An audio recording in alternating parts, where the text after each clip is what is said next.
Good morning, students. In our last class, we have discussed the stress as well as strain, right? Also, we have done some of the numericals that are based on that two topics. Now, today we are going to start with our next topic, that is the Hooke's law. Hooke's law. So, Hooke was a name of scientist and he has given a law, and that law was called as the Hooke's law. So, basically, what was the law? This thing we are going to discuss here. So, as per the Hooke's law, suppose let us consider a wire. हमने एक wire consider किया और उस wire पे मैंने एक wait suspend कर दिया है। और जब मैंने एक वायर पे वेट सस्पेंड किया, सो ऑब्वियस सी बात है कि उस वायर में एक टेंशन टेंशन डेवलप होगा, राइट। ऑल्सो एक चीज कि इस वायर के कारण, सॉरी, इस सस्पेंडेड वेट के कारण इस वायर में कुछ एक्सटेंशन होगा और उसकी जो लेंथ है वो कुछ इंक्रीज हो जाएगी। एंड हमने मान लिया जो इंक्रीज हुई है वो कितनी हुई है, डेल एल, राइट। और बेसिकली ये जो डेल एल हुआ है वो क्या है, एक्सटेंशन। एक्सटेंशन का मतलब होता है एक्सटेंड होना, increase in length, right. So simple सी चीज है, जब हम एक वायर में वेट सस्पेंड करेंगे तो उसके कारण उस वायर में टेंशन डेवलप होगा। ऑल्सो उस वेट जो आपने सस्पेंड किया है उसके कारण जो वायर है उसमें हमको एक्सटेंशन देखने को मिलेगा। सो जो हुक है, Robert Hooke, he was a scientist, उन्होंने इस एक्सटेंशन और टेंशन के बीच में हमको रिलेशन बताया था। And according to Robert Hooke, he states that this extension is proportional to the tension. So obvious ही बात है, जितना ज्यादा इस वायर में हम टेंशन डेवलप करेंगे, ज्यादा टेंशन डेवलप करने का मतलब क्या, ज्यादा वेट सस्पेंड करना। तो हमने जितना ज्यादा वेट इस वायर से सस्पेंड किया उतना ज्यादा इसमें हमको एक्सटेंशन देखने को मिलेगा।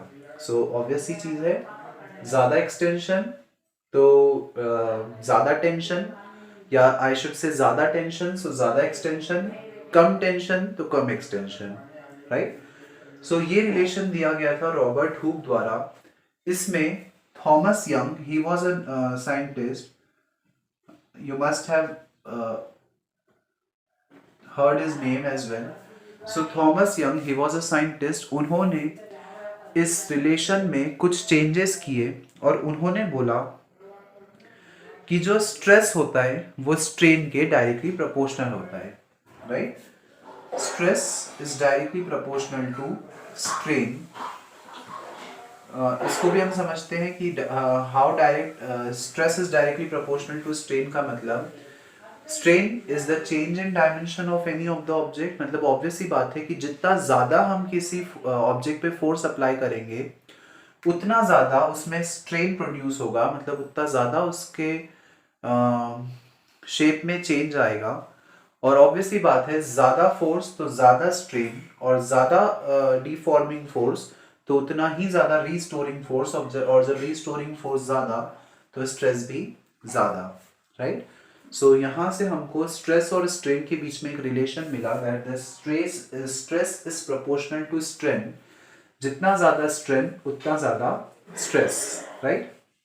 सो यू कैन से दैट जो थॉमस यंग हैं उन्होंने इन दोनों के बीच में हमको रिलेशन बताया, स्ट्रेस और स्ट्रेन के बीच में। यहाँ से अगर मैं प्रोपोर्शनलिटी का साइन हटाऊं, so I have to introduce a constant here and I will get this stress is equals to E into strain, where this E is nothing but the constant of proportionality, और इसको हम बोलते हैं modulus of elasticity, right. ये E जो है वो constant of proportionality है, जिसको हम बोलते हैं मॉड्यूलस ऑफ इलास्टिसिटी। अगर हम इस E के डायमेंशनल फॉर्मूला की बात करें, सबसे पहले ई का फॉर्मूला देख लेते हैं। ई का फॉर्मूला हो जाएगा स्ट्रेस अपॉन में strain. You know that strain is a dimensionless quantity, तो जो डायमेंशनल फॉर्मूला स्ट्रेस का होगा वही डायमेंशनल फॉर्मूला ई का भी होगा, that is modulus of elasticity का भी होगा। तो स्ट्रेस का डायमेंशनल फॉर्मूला आपको पता है, it is force upon area, and if stress is force upon area, so the strain will become force upon area. Force is basically m1 l1 t inverse square, and it is force upon area. This is m0 l0 t0. Force is m1 l1 t inverse square upon में l2. यहाँ से तो हमको कोई फर्क नहीं पड़ रहा है, तो this will B m l inverse t inverse square. So this will be the dimensional formula of modulus of elasticity. इसकी यूनिट भी वही हो जाएगी जो कि स्ट्रेस की यूनिट होती है, that is newton per metre square, right? So this will B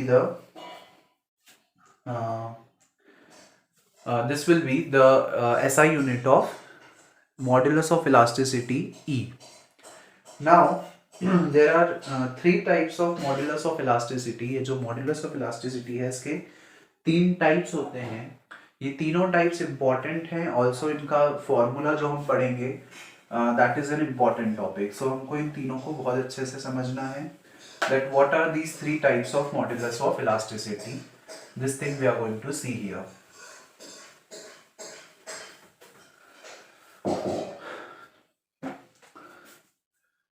So the first modulus of elasticity is Young's modulus of elasticity, right? Since Thomas Young has discovered it, इसीलिए जो पहला modulus of elasticity है वो उन्हीं के नाम पर है, that is Young's modulus of elasticity. क्या होता है Young's modulus of elasticity और थॉमस यंग, इसके बारे में हम यहाँ पे समझते हैं। So basically within the elastic limits, the rate of normal stress or longitudinal stress to the longitudinal strain is called the Young's modulus of elasticity. या अगर हम सिंपली समझें तो Young's modulus is equals to longitudinal stress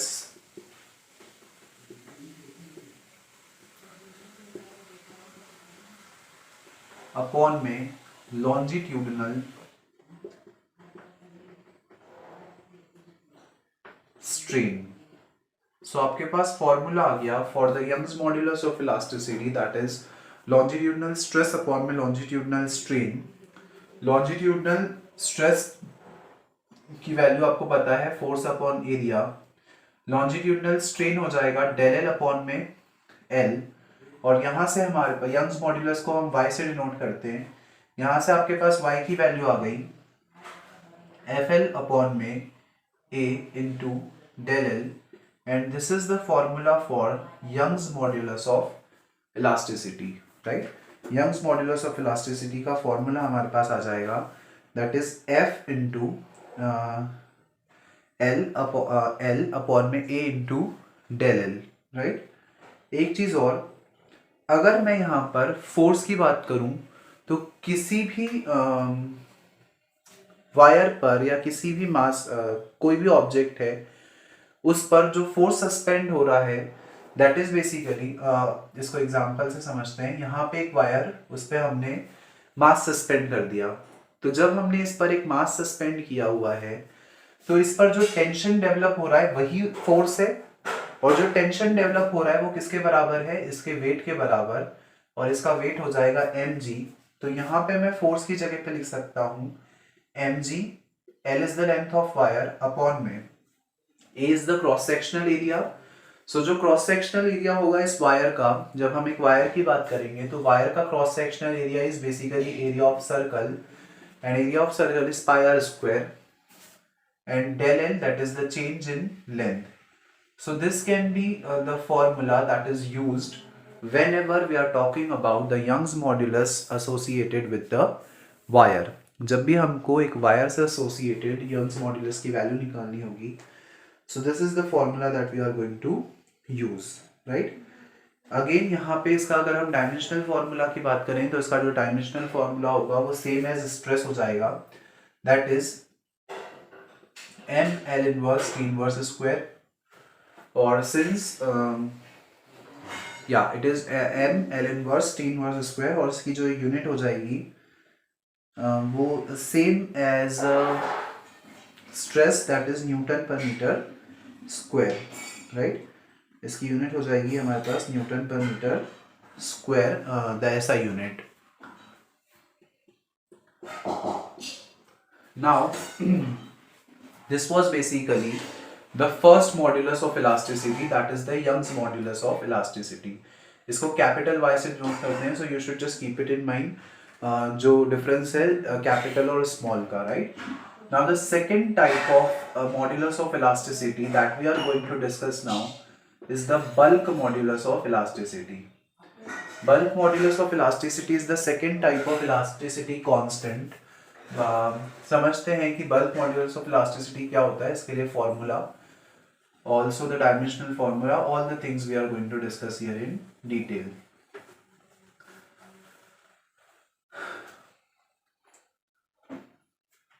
so bulk modulus of elasticity से हम क्या समझते हैं?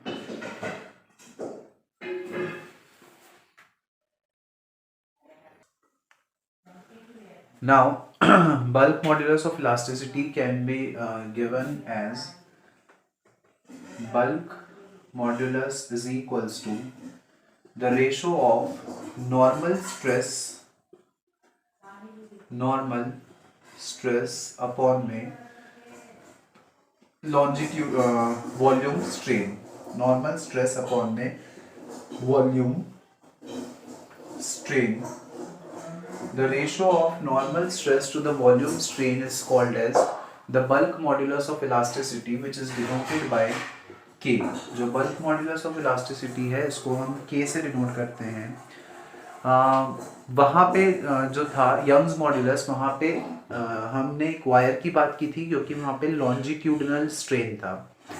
सिंस यहाँ पे वॉल्यूम स्ट्रेन है तो मैं यहाँ पे कंटेनर की बात करता हूँ. Suppose I have consider a container जिसमें कि गैसेस फिल्ड है और इतने एरिया में गैसेस फिल्ड है जिसका कि वॉल्यूम है V, राइट? हमने मान लिया इसका वॉल्यूम है V. और सिंस यहाँ पे हम नॉर्मल स्ट्रेस की बात कर रहे हैं, नॉर्मल स्ट्रेस का मतलब होता है परपेंडिकुलर डायरेक्शन में फोर्स अप्लाई करना. तो हमने क्या किया, एक पिस्टन की हेल्प से इस कंटेनर पर नॉर्मल 90 डिग्री के एंगल पे हमने फोर्स अप्लाई किया.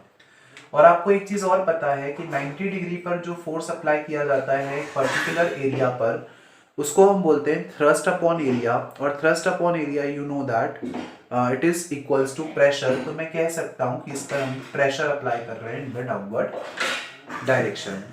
और जब आप इस पे प्रेशर अप्लाई कर रहे हो तो क्या होगा, ये पिस्टन नीचे आएगा. और जब पिस्टन नीचे आया तो जो गैसेस है वो पहले जितने भी वॉल्यूम में थी अब उनका वॉल्यूम थोड़ा सा कम हो गया.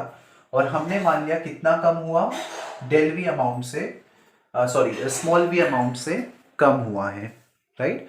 सो here this small v is representing the change in volume. The initial volume was taken to be capital V and the final volume is taken to be the small v. Also P is denoting the pressure because आपको पता है कि normal stress जो होता है that is basically the pressure only because perpendicular direction में हम वहाँ पे force apply कर रहे हैं या stress apply कर रहे हैं. So normal stress जो है वो pressure के बराबर हो गया, उसको हमने P से denote कर दिया. जो वॉल्यूम स्ट्रेन है उसके लिए आपको फॉर्मूला पता है, it is del v upon में V, right? You can write it as P is for pressure, del V is the change in volume.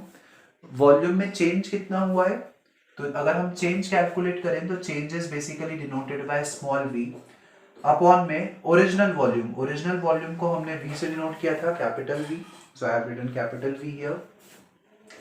ये ऊपर चला जाएगा and I will get P into V upon में small v, where this small v is denoting the change in volume, right? So this is basically the formula for the bulk modulus of elasticity. Also एक चीज यहाँ पर मेंशनेबल है कि bulk modulus of elasticity का just opposite होता है compressibility, right? उसके पहले इसका हम डायमेंशनल फार्मूला डिस्कस कर लेते हैं. तो इसका जो डायमेंशनल फार्मूला होगा it will be same as that of the stress and Young's modulus of elasticity, क्योंकि v से v कैंसिल हो गया. बेसिकली प्रेशर का जो डायमेंशनल फार्मूला होता है that is m L inverse T inverse square. It will be the same as the dimensional formula of the rest of the physical quantities that we have talked about till now. So हमारे पास dimensional formula आ गया bulk modulus of elasticity का m L inverse T inverse square. अगर इसकी SI unit की बात करूं तो इसकी SI यूनिट भी वही हो जाएगी जो बाकी सारे यंग्स मॉड्यूलस की थी और स्ट्रेस की थी, that is newton per metre square. Now एक चीज और that is mentionable here, that is compressibility. Compressibility जो है वो बल्क मॉड्यूलस की रेसिप्रोकल होती है. So मैं ये बोल सकता हूँ कि compressibility is equals to 1 upon में bulk modulus, and compressibility is denoted by capital B. Right, compressibility को हम कैपिटल बी से नोट करते हैं, so that we will get this capital B is equals to 1 upon में bulk modulus which is denoted by K. So this is basically the relation which is followed between K and B, that is bulk modulus and compressibility. Here you should not get confuse कि bulk modulus को हम B से denote करेंगे, it is wrong. Bulk modulus को आपको के से ही denote करना है, कंप्रेसिबिलिटी को बी से ही डिनोट करना है, right? Because these are the standard symbols that are being given to the different modulus of the elasticities. So जिसको जिससे denote किया हुआ है हमको उसी से करना है. We cannot make any change in this. Also there is one thing which we have to keep in mind here, that this del V is basically representing the change in volume, right? अगर हम volume strain की बात कर रहे हैं तो volume strain जो होगा that is basically the change in volume, और चेंज इन वॉल्यूम कितना होगा? Final minus initial, right? तो फाइनल और अपॉन में ओरिजिनल वॉल्यूम. तो जब हम फाइनल में से इनिशियल को माइनस कर देंगे so we will get minus V upon में V. So that is why यहाँ पे हमारे पास आ जाएगा माइनस वी अपॉन वी, और जो फाइनल टर्म है उसमें हमारे पास माइनस का साइन आएगा. Where this minus sign is representing, वो कैसे आया है वो मैंने आपको यहाँ पे एक्सप्लेन कर दिया है, that it is the final volume minus the initial volume, right? So this is basically the value that you have got from here of the bulk modulus of elasticity. Now the last is modulus of rigidity. Now the next and the last would be modulus of rigidity. So क्या समझते हैं हम modulus of rigidity से? Also इसके लिए expression we are going to derive. Modulus of rigidity it is being denoted by eta. Modulus of rigidity को हम eta से डिनोट करते हैं. सो मॉड्यूलस ऑफ रिजिडिटी का फॉर्मूला हमारे पास होता है modulus of rigidity is equals to shearing stress upon में shearing strain. We are having two formulas, that is the shearing stress upon में the shearing strain. Two quantities, that is shearing stress upon में shearing strain. Shearing strain basically वही होगा force upon में area. अगर मैं shearing strain की बात करूँ तो shearing strain को हम denote करते हैं थीटा से, so I have written theta here, right? और मॉड्यूलस ऑफ रिजिडिटी को हम डिनोट करते हैं ईटा से, so we will get eta is equals to F upon में ए इनटू थीटा, और you will get this eta is equals to F upon में A theta. यहाँ से हम थीटा को सिंप्लीफाई अगर करें So we know that by the definition of shearing strain, this theta can be given by उतना force जिसके कारण किसी सरफेस का जो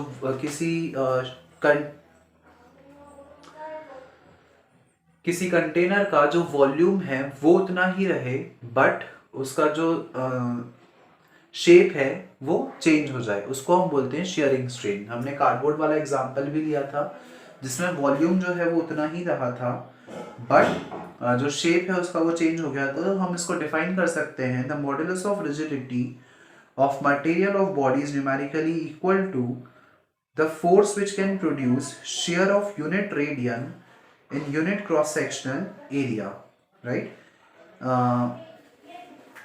और हमने इसका फॉर्मूला जो देखा था दैट वाज बेसिकली उन दोनों दो लेयर्स के बीच में या दो सर्फेसेस के बीच में जो रिलेटिव डिस्प्लेसमेंट था, वो रिलेटिव डिस्प्लेसमेंट को हमने x से डिनोट कर दिया। ऑल्सो उन दोनों के बीच की जो लेंथ थी वो दैट इज उसको हमने l से डिनोट कर दिया, so that we will get x अपॉन l। और यहाँ पे अगर मैं थीटा की वैल्यू x अपॉन l पुट कर दूँ, so that I will get this eta is equals to f into x upon में l, राइट। और अगर हम चाहें तो l को हम ऊपर भेज देंगे, so that we will get fl upon में ax, राइट। तो eta is equals to fl upon में ax। This is the formula for eta that we have got from here, right. Eta के लिए हमारे पास फॉर्मूला यहाँ से आ जाएगा। Again the same thing, इसका भी डायमेंशनल फॉर्मूला जो है वो वही रहेगा जो कि बाकी मॉड्यूलस ऑफ इलास्टिसिटी का था, that is m l inverse t inverse square. इसका डायमेंशनल फॉर्मूला हमारे पास आ गया m l inverse t inverse square. अगर हम इसकी SI यूनिट की बात करें तो इसकी SI यूनिट हो जाएगी newton per metre square, right. So the three modulus of elasticities we have discussed, y, k and eta. All three of them are important from the perspective of understanding, also from the perspective of examination, right? So you should know all the formula, the dimensional formula, and how to implement these formulas, right? How to implement these formulas, that thing we are going to discuss in the next class when we solve some numericals that are based on these topics, right? So that's all for today's class, students. The further topics we are going to discuss in the next class. Thank you.